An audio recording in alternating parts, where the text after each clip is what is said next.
Did Big U really have something to do with Nipsey Hussle's death? That's the question that has the whole hip-hop world talking right now. A lot of people are pointing fingers. There are rumors, accusations, and even legal cases being thrown around. Some folks are saying Big U might have been involved in something much bigger than anyone imagined. Make sure you subscribe to the channel and drop a comment below letting us know what you think.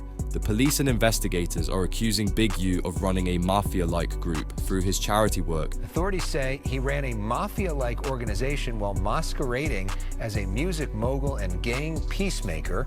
The Rico charges against Mr. Henley and his associates reflect a pattern of crimes that runs the gambit from extortion to robbery to murder. And his ties to the rolling 60s neighborhood Crips. That's a well-known gang in LA, and Big U has been connected to them for years. But here's where it gets even crazier. Authorities say Big U may be behind a murder that happened back in 2021.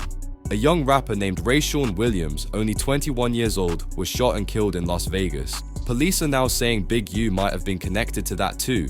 They haven't proven it yet, but it's in the court documents and that's a big deal. But even with all this happening, the rumors didn't stop there.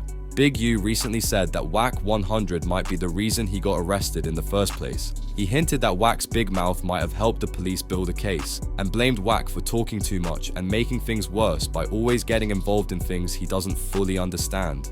Earlier this year, things got really wild on the No Jumper podcast. During one episode, Loose Cannon dropped a bombshell. He said that he got a call from Big U before Nipsey was even killed. According to him, Big U told him that Nipsey was dead, but when Loose called Nipsey, he was still alive. Then, just 30 minutes later, Nipsey was really murdered. Phone, he FaceTimed me. So he FaceTimed me and stuff like that. He was like, Nipsey just got killed. I'm like, sick, so I didn't hear that. So I hang up with him. I called Nipsey and I'm like, Nipsey, what's up? He was like, oh, what's up with it? Nipsey answered. Nipsey answered. He answered the phone. And I was like, I love you, cuz, or whatever like that. Did you tell him the call you just got? Or you didn't even mention it? I didn't mention it. And that's what fucked me up, because my cousin is Nipsey baby mama. You get what I'm saying? So it was like, I could have probably stopped it, or it had it. Stop what? Fuck you mean? That fuck are you talking about? No, because listen. So after I talked to Nipsey and I was like, yeah, I love you, cuz, or whatever like that. I'll see you later or whatever. So I hung up the phone. I thought Big U gave wrong information. 30 minutes later, the homies blowing me up like they just killed Nipsey. Big U didn't just sit back and let that slide. He sent a cease and desist letter to No Jumper. In the letter, Big U pointed out specific moments from the podcast and said those claims were false and damaging. He especially focused on the part where Loose said, I probably could have stopped it. That made it sound like he knew something was going to happen and didn't act fast enough. A lot of people feel like Nipsey's name is being used just to get attention or views, but others think it's important to get to the truth, even if it's uncomfortable. So what does Big U say about all of this? He's denying everything. He says the Rico charges are false. He says he had nothing to do with Rayshawn Williams' death, and definitely nothing to do with Nipsey Hussle's murder. He turned himself in because he says he has nothing to hide, and he believes he'll beat the case. Big U is known for doing a lot of work in the community. He's run youth programs, helped people get out of gangs, and worked with police to stop violence. But now, that same work is being looked at as a cover for something darker. Another twist in this story is how No Jumper, the podcast, ended up in the middle of the legal paperwork. The Rico indictment actually mentions No Jumper several times because of their interviews with rapper Brick Baby, who is also locked up in this case.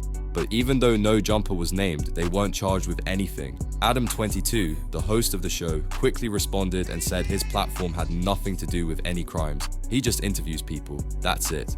See a lot of people saying that 22 is the reason why Brick got caught up. Here, 22, you know what I do. I put people in position, put them on the podcast, give them jobs, help them make legal money. A lot of the shit that people are getting caught up for is shit, especially with Brick. It's like, I'm not seeing anything that says anything about stuff that he's done in the last 2 years since he's been fucking with us, right? So, you know, end of the day, I do employ people from the streets. And I guess, you know, people from the streets sometimes get caught up in federal Rico indictments, whatever the fuck this shit is. And all I can say is that, yes, I may crack a joke here and there. I'm sorry, that's just my sick sense of humor. But end of the day, that's my boy. I'm standing with him. Loose, I got love for Loose too. We're going to be documenting this whole thing, helping him along the way, whatever it is. So Anybody acting like this is because of No Jumper? No, No Jumper was the antidote to this. Still, just being named in something this serious can cause a lot of drama. So what happens now? Big U is sitting in jail waiting for his day in court. The trial will show whether these Rico charges are real or not. Until then, Whack 100 will keep going live and arguing, and fans will keep wondering, is there more to this story than we know?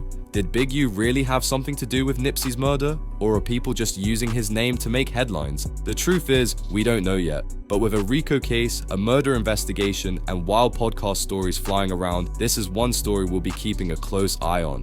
What do you think? Let us know what you think in the comments down below. And don't forget, like the video, subscribe to the channel, and turn on the bell so you never miss an update. We've got more hip hop stories coming soon, and you don't want to miss them.